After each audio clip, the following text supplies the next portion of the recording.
중금속은 독소이며 세포를 손상해 우리를 아프게 만드는 유해 물질입니다. 중금속 대부분은 간에 축적되어 장기적으로 심각한 건강 문제를 일으킬 수 있습니다. 따라서 장기뿐만 아니라 뇌, 신장, 장, 면역계를 손상할 수 있는 중금속을 적절하게 해독하여 간을 보호하는 방법을 아는 것이 건강을 지키는 데 무엇보다 중요하다 할 것입니다. 여러분 안녕하십니까? 웰빙 100세 시대 시사 거자 자격으로 아름답고 행복한 더불어 사는 세상을 만들어가는 소엽선생의 웰빙 생활 건강 TV입니다.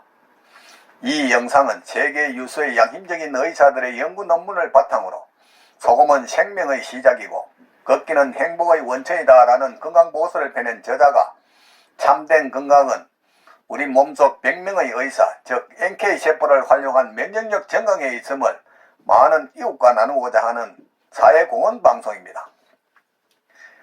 영상 시청을 끝까지 하시고 날마다 업로드되는 건강정보로 구독자님의 삶은 늘 지혜와 건강이 함께하는 행복한 삶이 되기를 바랍니다. 영상 시청에 앞서 오른쪽에 빨간색 구독 버튼과 알림 설정 그리고 왼쪽에 엄지척 좋아요 버튼을 눌러주시면 웰빙 100세 시대 건강 컨텐츠 제작에 큰 힘이 될 것입니다. 제 영상은 언제나 무료입니다. 오늘은 간 등 우리 몸에서 중금속을 해독하는 13가지 음식 재료에 대해서 말씀드리겠습니다.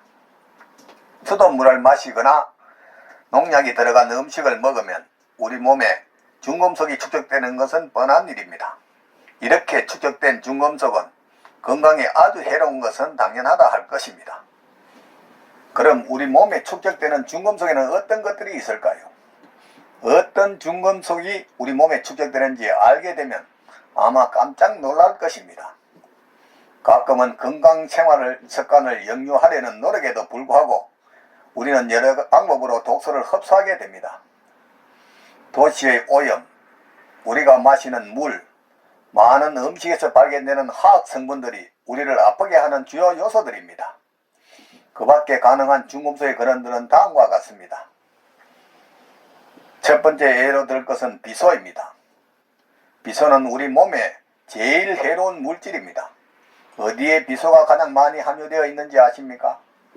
바로 수돗물이랍니다. 문제는 살충제 사용과 천연 여과 과정에서 생긴답니다. 또한 비소를 함유한 환경 속에서 일하면서 이 중금속을 흡수하기도 한다고 합니다. 두 번째는 납입니다. 주로 배수관이나 채소 등 음식의 살충제를 통해 흡수한다고 합니다. 세 번째는 수원입니다. 오염된 생선과 해산물을 통해 수원을 흡수한다고 합니다. 네 번째는 카드뮴입니다. 카드뮴은 여러 농업 비료에서 발견되는데 이를 알지 못한 채 우리는 카드뮴에 노출된 여러 과일과 채소를 매일 먹고 있습니다. 비료에서 발견되는 카드뮴의 양은 아주 낮아 큰 걱정을 할 필요는 없지만 장기적으로 보면 이 또한 위험하다 할 것입니다. 우리는 중금속 해독 방법을 꼭 알고 실천해야 건강을 지킬 수 있습니다. 옛말에 음식동원이라 했습니다. 음식으로 치료하지 못하면 약으로도 치료하지 못한다고 했습니다. 그럼 간에서 중금속을 제거하는 음식 재료는 어떤 것이 있는지 알아보겠습니다. 여기에는 첫 번째 민들레입니다. 봄에 채취한 민들레를 말려두었다가 점심 식사 후 민들레로 맛있는 차를 만들어 마시는 것은 어떨까요?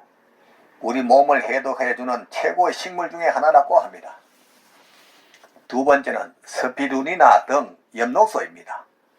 초록색을 띠는 채소의 엽록소 섭취로 중금속을 배출하고 이 엽록소는 천연 건강식품에서 구할 수 있다고 합니다.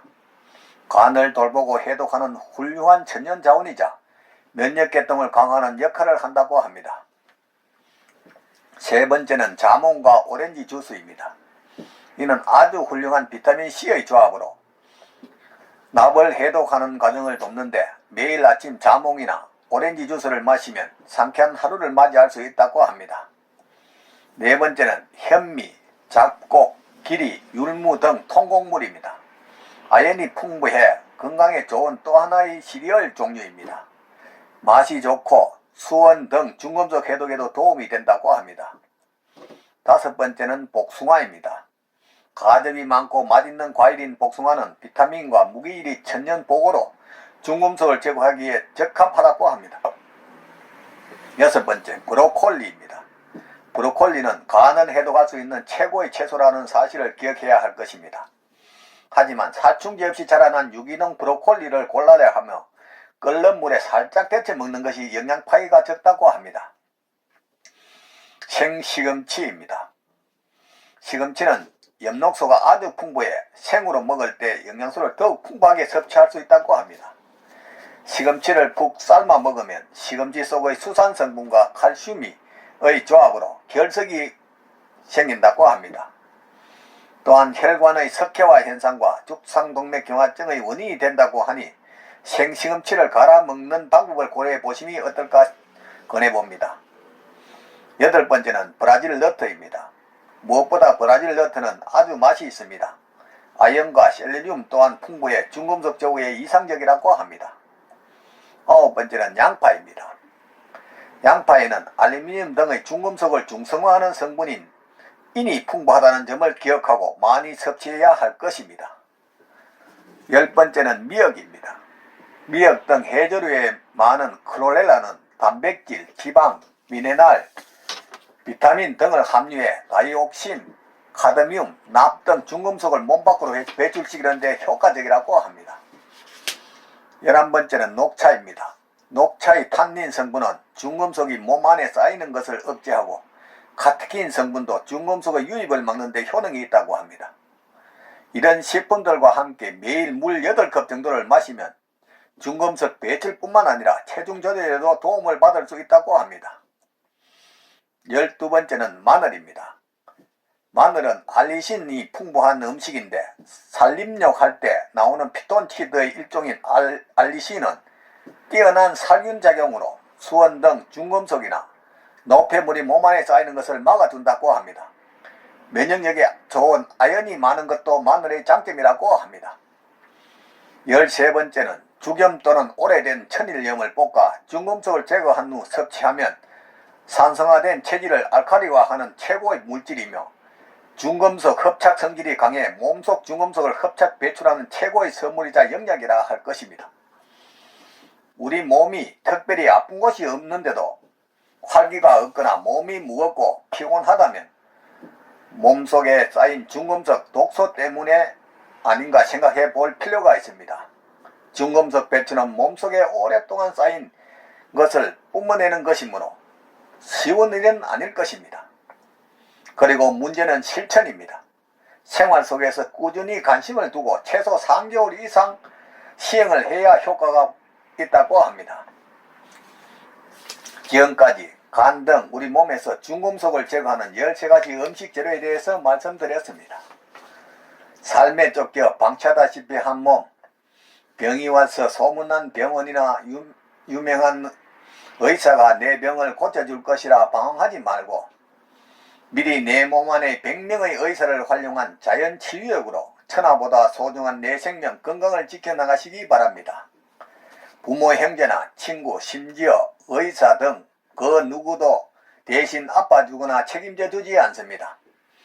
전문이라는 나이 센스의 소금 제한 눈에 속지 말고 저 넓은 바다가 썩지 않는 이유가 3%의 소금과 파도 때문이듯이 질 좋은 소금 섭취와 걷기 운동으로 면역력을 높여 구독자님의 삶은 늘 건강과 기쁨이 넘치기를 바랍니다.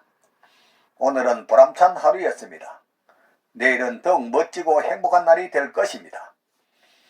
지금까지 웰빙 100세 시대 실사걷자 자격으로 아름답고 행복한 더불어 사는 사회를 만들어가는 소엽 선생의 웰빙 생활건강TV였습니다.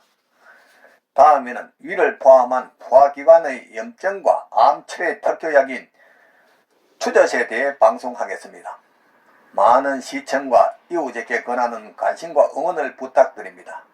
감사합니다.